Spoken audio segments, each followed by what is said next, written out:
question to Mr. Arnold here. So when we're talking about greater self-reliance, what opportunities are available in the Middle East at large for Saudi Arabia to look towards?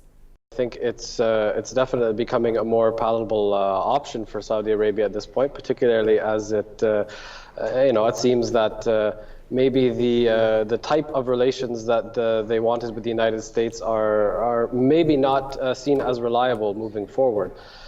So of course, Pakistan represents a great opportunity for Saudi Arabia in that regard. Yeah. Within the broader Middle East, of course, they have already developed big, significant economic relationships with countries in the surrounding region. So, yeah. That could increase as well. Pakistan going into, of course, increasing relations with China, deeper into other parts of Asia as well. So there's plenty of space for that. And Mr. Arnold, while we also mentioned earlier about the cultural reforms that are taking place here, how have they been impacting the region?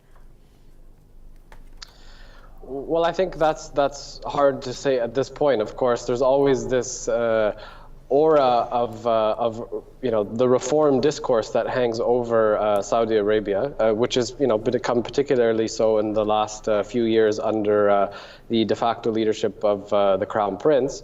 However, there's been a number of reports that have come out that have looked at particularly American media discourse on Saudi Arabia, and this idea of cultural reform, religious reform, economic reform, and Saudi Arabia being the potential leader of this in the region has existed for 60 or 70 years. So I think it's very difficult to say what cultural reforms there have actually been, and therefore it's hard to judge what their impact on the region is. Michael, there's also another thing that they are working towards, which is the rehabilitation of economic cities and trying to especially focus on those that have a comparative advantage. What can you tell us about that? What impact will that have on the Middle East and the region surrounding it?